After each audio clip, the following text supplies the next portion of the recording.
tell the truth. Good evening, panel. It's crazy here, Bud. Are you ready to be baffled in a new way, huh? I tell you. Well, we're going to try. Open up your envelope and follow along as I read. Bless you, kitty. I am a ventriloquist.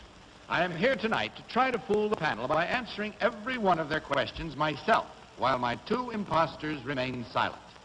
I come by my skill honestly, since I have been a professional ventriloquist since the age of 10. I am considered an authority on ventriloquism and its history.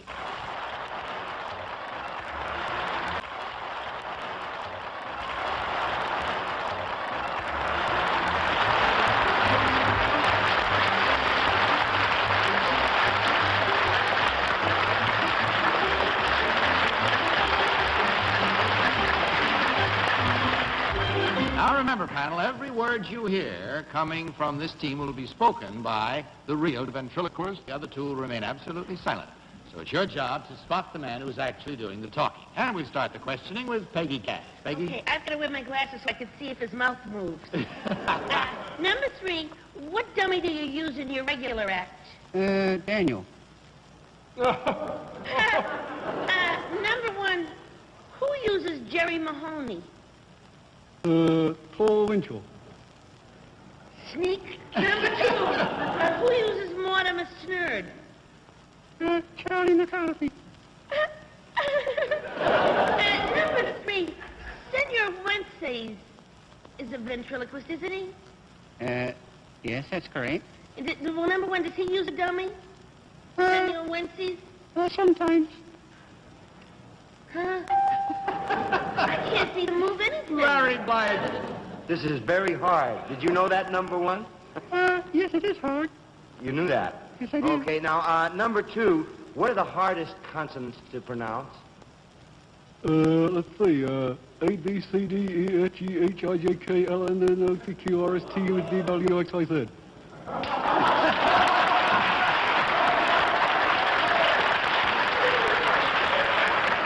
So that's the hardest one, isn't it? Well, number 2, what's the hardest vowels? All of them. All of them? Yes, sir. Kitty Carlisle. Oh, it's absolutely fascinating. Number 3. How do you do it? Well, I'll explain later. Number 2, what kind of a box does Senor Wences put his dummy in? I'm sorry, you mustn't call it a dummy. It's a divine creature. Well, a little box. A little box. Yeah. Number 1, what was Mortimer Snurd's best characteristic? I would say his nose. Number 3, do you ever get mixed up with your own dummies? Oh, well.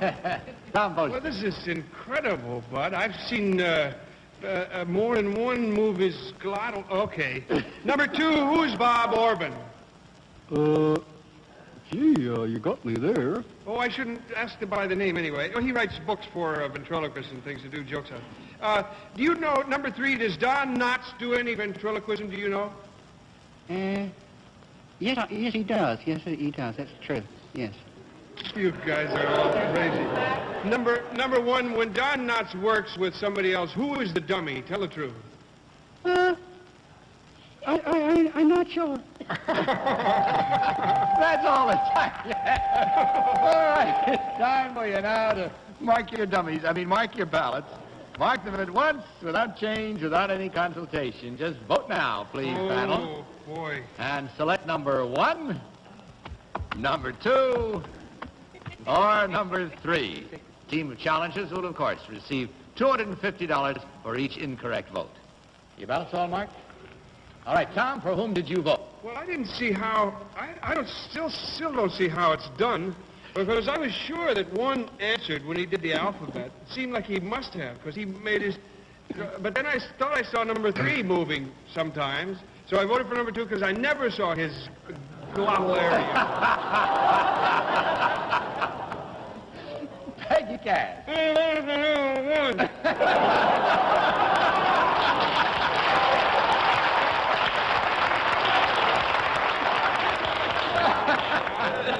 Never knew you could do it that way. Larry talking. That was Larry. Larry, for whom did you vote?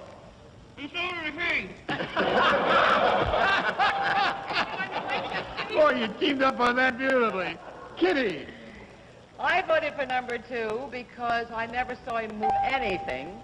And he looks to me like a man who's been around the grease paint a great deal of his life.